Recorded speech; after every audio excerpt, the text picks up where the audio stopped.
Sveiki, videoblogo pagal Jurgį žiūrovai. Baigėsi stovyklos, baigėsi badavimai ir laikas vėl į kelią.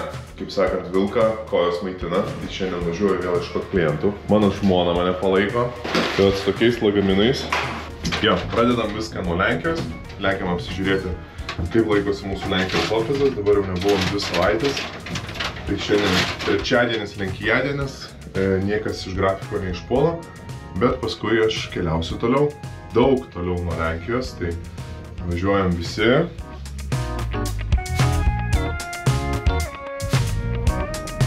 Belstokas. Ir su kiekvienu atvažiavimu vis gražėja. Tai mūsų pirmas darbas su žmona, tai vykstam pas notarą. Pas notarą vykstam dėl to, kad steigiam naują įmonę.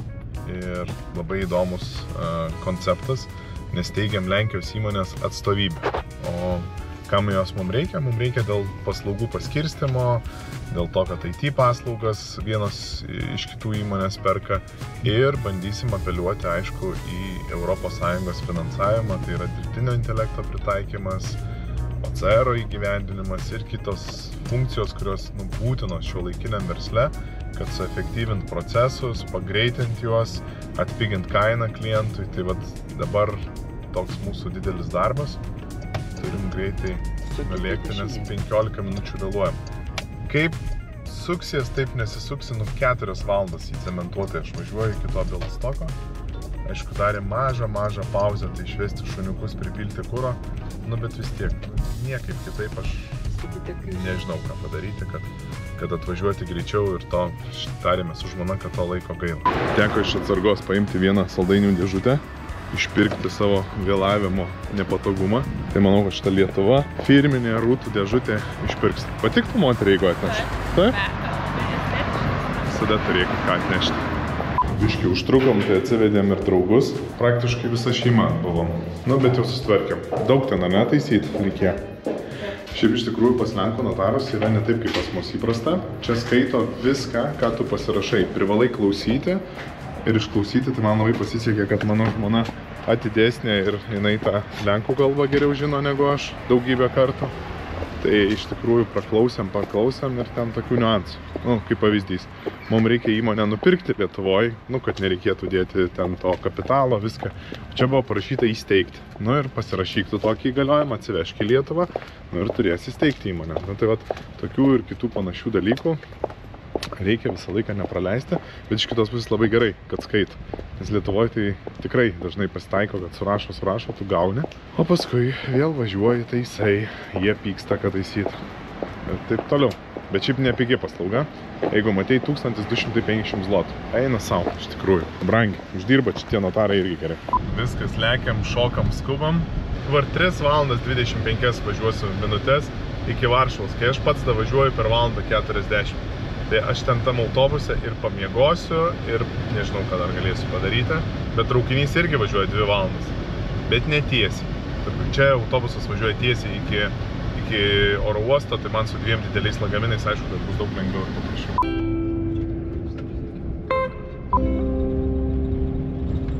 Šopeno oro uostas.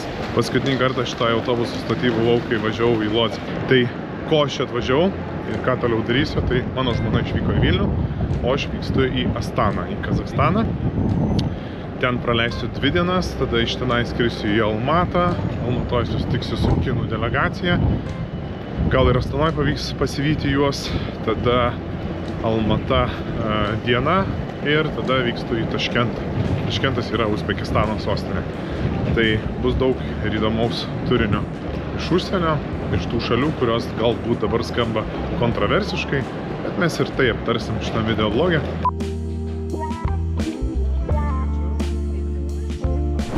Labas rytas.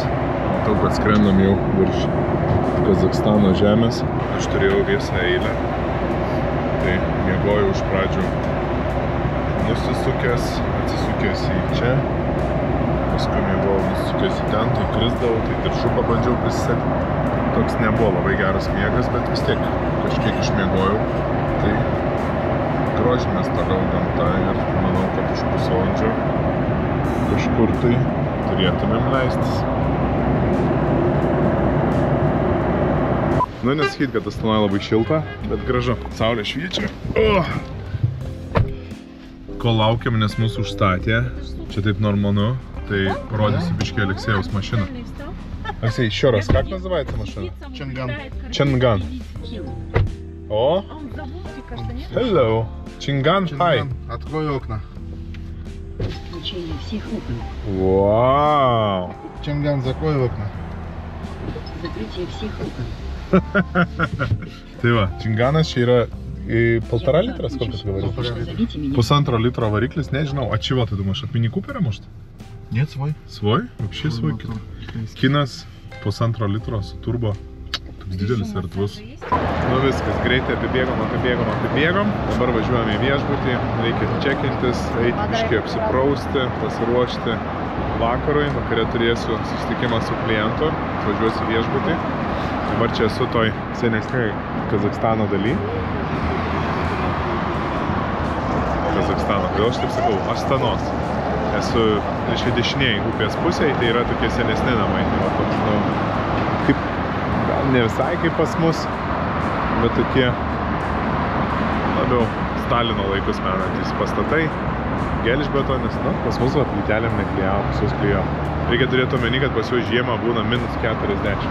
Kas seka mane anksčiau, tai žino, kad aš mėgstu tokių skaičių kombinacijas. Nemėgstu tik tai, kad jisai prieš pat laiptus. Nu, bet ką padarysi. Tai pirmas viešbutis iš 3 šią savaitę. Astanoj gyvensiu tokiam paprastučiam, mažam kambariukį, bet kvapas labai geras, labai skaniai kvepia iš tikrųjų. Prikvepino mergina. Kaip sakant, vaizdas visą laiką. Kai vertint, kaip visada. O čia žinot, kas yra? Čia yra mūsų Lietuvos ambasada. Taip kad labai netoli sėdi mano draugai. Nors biškai sukti žingsnių ir sugalvojau tokį challenge. Aš jums pafilmuosiu, koks kiniečių autos pramonės čia stebuklų pilna. Jūs pamatysit ir nustepsit, ko čia galima tik tai surasti. Einu, tikiuosi, kad prekybos centras veikia koks. Gal kokio vandens pasiimsiu į kambarį. Gal šiaip kažką gerą pamatysiu. Nu ir pafilmuosiu pakeliu jums kinietiškų automobilių. Labai toliai nereikėjo, pažiūrėkit. Nuo durų ir turim čia Unique kažkoks tai. Nu kaip Porsche, rankenos įleistos, vairas. Labai panašus kaip Aleksėjaus, sakyčiau. Man taip bent jau baltas. Tai čia, aišku, ką dar turim Korietį, Japoną, Amerikoną. O ten dar kažkoks yra vienas mūsų parkingai stovi. Bet ir yra Toyota Celica. А чей Челик? Кто производит их? Не знаете? Я ничего не знаю. Это корейцы или нет? Нет? Или фирма? это Китай? Китайцы. Китайцы, да? Да. Nu, Dželis dar. Dželis dar yra, va, kiniečių. Dželis, man atrodo, Čeris buvo, Dželis, nu, irgi kinų autopramonė. Tai čia po karo pradžios ant tiek kinai daug įėjo į šitą rinką ir labai suprantama, nes tu čia gali nusipirkti Mercedesą, tu čia gali turėti va, Porsche Cayenne Coupe, bet kaip jam gauti detalės? Detalės yra po sankcijom, reiškia per Baltarusijos sieną tu jų negali vežti, turi vežti per aplinkų arba skraidinti lėktuvu. Tai yra kosminiai kaštai, matyt skraidina. Tai už tai vat atsiranda, va, žiūrėk, Jats. Aš nežinau, kas čia per daiktas. Visi žino Lada Priora, tai čia yra rusų autoparkas. Bet va ta tai buvo gera. Pažiūrėsim, gal dar pamatysim tų vadinamų kiniškų Rolls Royce'ų ar kitų dalykų, nes gyvenu tikrai labai geroje vietoje. Va, čia mūsų vienam iš paskutinio aukšto Lietuvos ambasada. Šangan. Nissan kažkai. Ką?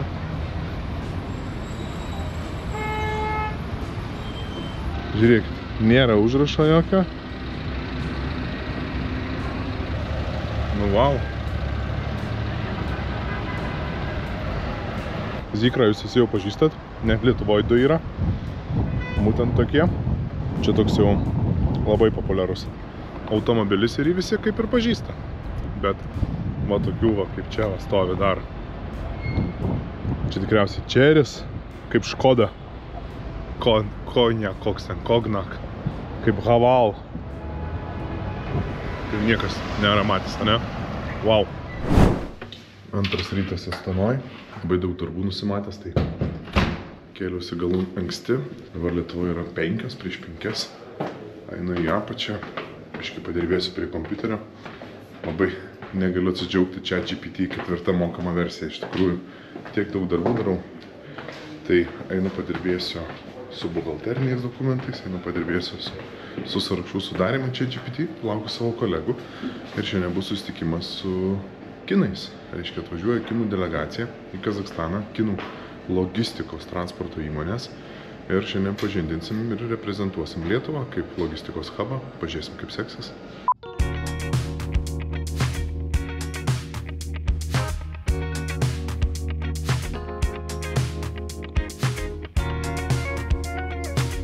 Žiūrėkit, mūsų atvežė mūsų Jet Touras. Jet Tour. Skinas labai gražus, iš tikrųjų. Geras. Nu va, visi keliai veda tik čia.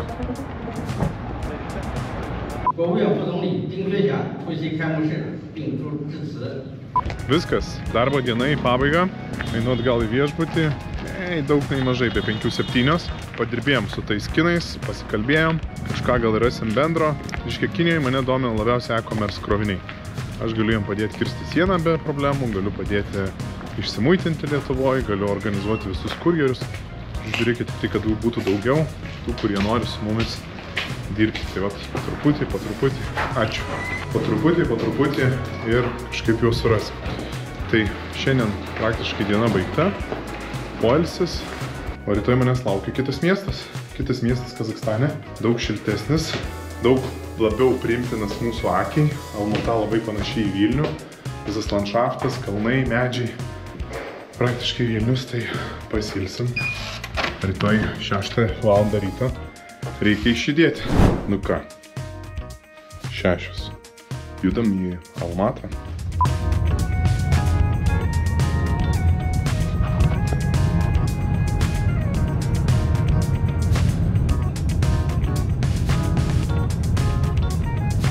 Almata pasitiko su saulė ir kaitra, iš karto, kad plus 30 išskridom iš plus 15. Laukiu Bitcoin plus mašinos, už 3 minučių bus ir lėksiu.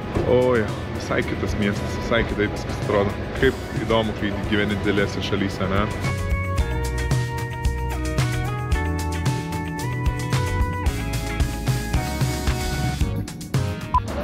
Na, mūsų susitikimas irgi kaip savaitgalinės, tai bus Dastik Plazai. Tai čia prabangiausias prekybos centras. Nežinau, Lietuvoje kaip sulygint. Nu, greičiausiai Europa kažkada buvo tokia, bet paskui labai nuslobo. Tai čia Europa prieš 10 metų. Almata, antras šitos kelionės viešbutis, 75 € su pusryčiais. Prie pat parodų rūmų, kuriuos labai gerai žinau. Daugybę kartų turėjau čia dalyvau parodose. Pamačiau vieną labai įdomų dalyką, kuris jau man dėliojasi galvoj, ką toliau pasakysiu jums ir nufilmuosiu, bet kadangi dabar turėjau atvažiuoti viešbutį, nes už 1,5 valandos turiu vakarienę. Turiu iššokti į kitus rūbelius, kad su kinais gražiai atrodyčiau, reprezentatyviai. Tai noriu parodyti, va, viešbutis vėl per langą toks vaizdas. Aišku, čia yra fantastinių tų viešbučių ir kitų, bet jie labai brangus, labai viskas išbrango. Žinokit, jeigu anksčiau aš tik iš oro uosto man kainuodavo atvažiuoti 10 €, o paskui mieste nesu mokėjęs niekada brangiau už taksi kaip 3 €, nesu nei kartą per 10 metų, kol važinėjau į Kazakstaną, tai žinokit, dabar niekur nebenuvažiuosi be 6 €. Visur 6 €, viskas pabrango dvigubai ir panašu, kad taip ir toliau viskas brangs. Tai atsipučiu biškį, į dušą, persirengiu, einu dirbti, o rytoj biškį pafilmuosiu žadėtus dalykus apie sankcijas, apie jų laikymasi, kaip čia juos paveikė, kokią matom įtaką, ne tik automobilius, bet ir kitas prekinius ženklus, pamatysit, kaip jie įdomiai konvertavosi į kitus prekinius ženklus ir pažiūrėsit, ar išliko tas pats, ar vis tik kažkas pasikeitė. Geras gražus rytas, šiandien yra sekmadienis, neslėpsiu, vakar su kinais vakarienė biškį užtruko ne biškį, iki 4:30 gal maždaug grįžau. Palikau krautus daiktus, tai užtrenkiau savo kortelę. Tai žiūrėkit, šiandien sekmadienis, laisva diena, jokių susitikimų, reiškia važiuoju pasirūpinti riešutais. Ką verta iš čia vežtis, tai riešutus. Makadamijos, graikinius, visokius riešutus reikia iš čia vežti, tai dabar važiuoju į tokį žalią turgų vadinamą, Almatoj konkrečiai, kur tikrai tų riešutų yra daug ir jie labai yra skanus.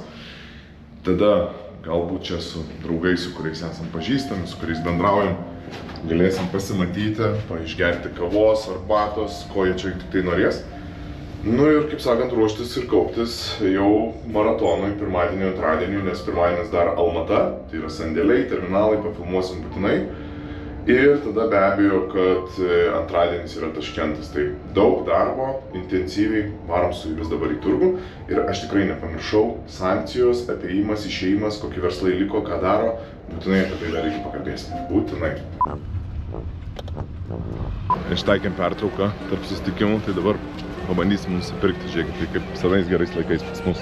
Turgelis, čia įėjimas, Opus, G-Wagons, Cybertruckas, Teslos.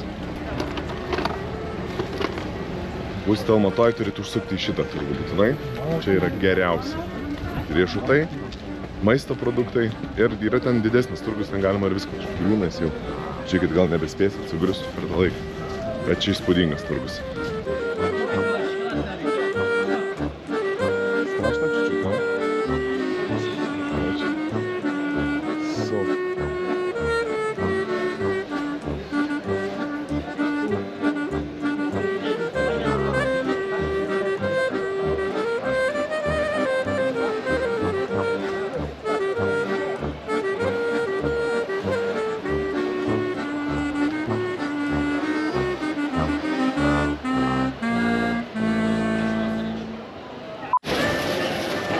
Ну и что я тебе должен?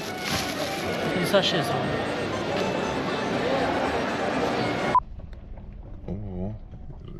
Aš turiu tokią idėją savo klientam padaryti paslaugą. Tai reiškia, kada jie krauna krovinius iš Europos ir tie kroviniai yra daliniai, tai yra ne vienas gavėjas, o gavėjų daug, tai teikti sandėlio paslaugą čia Kazakstane, tai reiškia iškrauti tą krovinį ir paskui su kamazais, gazelėm juos pristatinėti. Ir dabar mums čia rekomendavo sandėlį, atvažiavom vieną sandėlio pasižiūrėti. Sandėlio neradom, atradom tiek konteinerių, kad atrodo, kad čia pas juos yra kažkur tai jūra.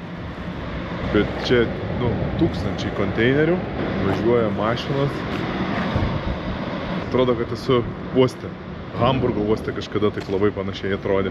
Visur konteineriai, konteineriai, konteineriai, konteineriai. Konteineriai, konteineriai, konteineriai. Kiekvienam darbė yra biški darbo. Žiūrėkit, pakilom į kalnus. Čia teka šaltinis. Kalnuos 4 km aukštai dabar. Nes tai tikrai labai aukštai.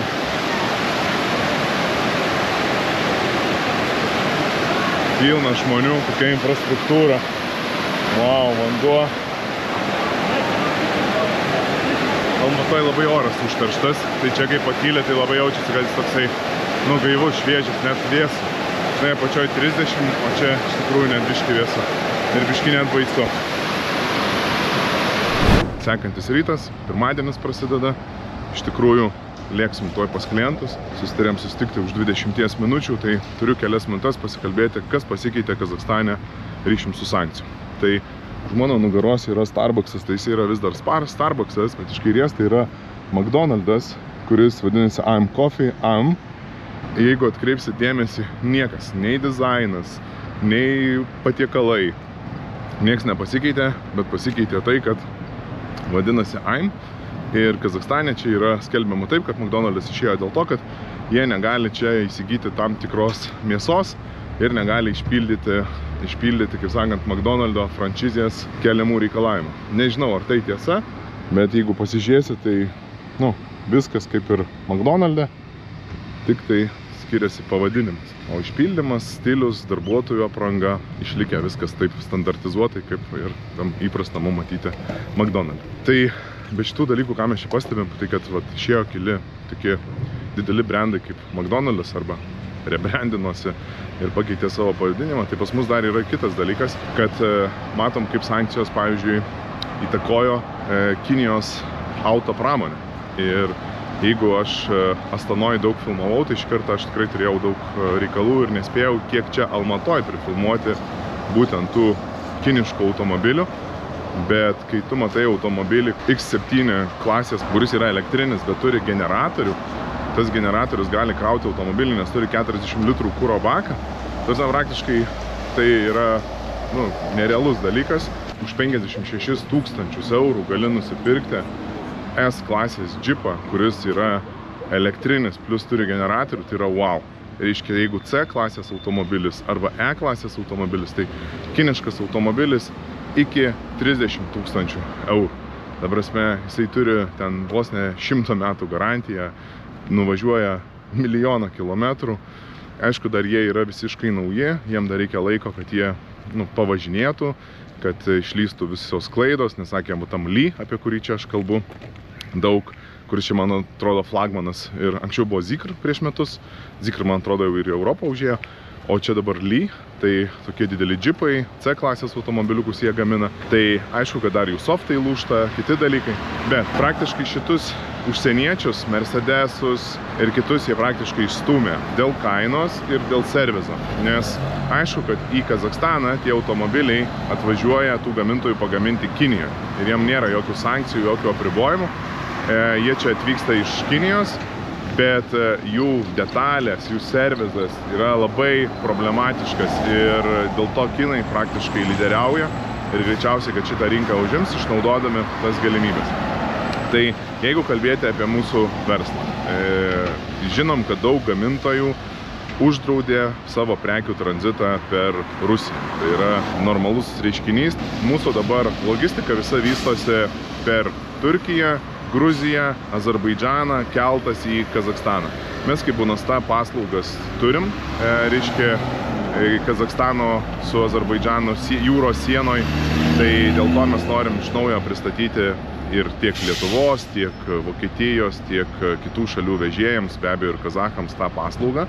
Jie važiuoja vis daugiau tą kryptim. Aišku, dar yra labai problematiška, nepakanka kelto, ten nerami ta jūra yra ir visi kiti niuansai. Be abejo, kad išbrangina labai smarkiai logistiką, bet prekės tos, kurios keliauja būtent į Centrinę Aziją, o ne apeidinėjamos sankcijos ir vežamos į Rusiją, jos keliauja vat tokiu brangiu, ilgu ir sudėtingu maršrutu. Nes čia, kai žmonės man sako, kad ten tipo sankcijos ir taip toliau, mes iš tikrųjų suprantam, kad jeigu nori įvežti, tai veža tiesiog kontrabandą. Veža detalės mašinų, rašo, kad veža obuolius. Nu ir kadangi negali fiziškai muitinėje patikrinti visų tų mašinų, automatiškai kažkokia dalis pravažiuoja, tiesiog va ta kontrabanda ir tai pasiekia Rusiją. Nei Bunastos klientai su tokiom prekiam ir su tokiais kroviniais nedirbam, nes A, atims licenciją, B, patirsim labai didelių nuostolių, sugadinsim savo įvaizdį ir kitus dalykus. Tai dėl to čia yra tokių kontrabandistų, žulikų verslas, kur iš tikrųjų egzistuoja. Jie perka dažniausiai tokias mažas transporto įmonės, patys darosi visus tos, padirbinėja tos visus dokumentus ir formina. Aišku, kad mes dabar muitinės tarpininkai, transporto įmonės, labai turim akylai žiūrėti visus užsakymus, visus krovinius, nes tai yra normalu, kad bandys visą laiką apgavikai mus apgauti ir priduoti.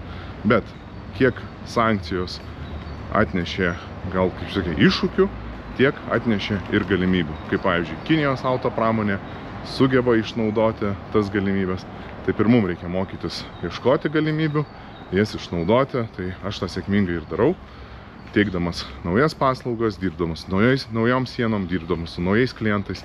Tai Kazachstane mano tikslas dabar susitikti ne su transporto įmonėm, o su ekspedicinėm įmonėm, kurios būtent ir organizuoja pervežimus jau tais tokiais išmaniais būdais. Jie naudoja keltą, jie naudoja geležinkelį, jie naudoja vadinamą skirtingas modas, multimodalą. Tai šį kartą mano visi susitikimai vyko su kitos grandinės žaidėjais. Ta aš supratau vizituodamas Austrijoje. Pažiūrėkit, labai įdomus video buvo prieš tai. Apie tai visai aiškiai ir atvirai pasidalinau. Tai reikia visą laiką ieškoti ne atsikalbinėjimų, o ieškoti galimybių, kurios tikrai yra žalia, Almata labai žalia. Bet iš tikrųjų labai primena mūsų Lietuvą. Gal jau dabar mes mažiau tų miško turim tokių elementų mieste. Čia namas. Jisai praktiškai visas apaugęs medžiais dėl to, kad karšta. Čia šitie medžiai sukuria pavėsį, gaivumą, nes čia būna vasaros metu ir plus 40. Tai normalu, kad jie apsisodinę žaliais krūmais. Tie krūmai klesti, nes čia būna ir lietaus, ir iš sniego to vandens patenka, taip kad čia viskas žalia ir gražu. O ką, dabar už 17 minučių renkasi mano kolektyvas.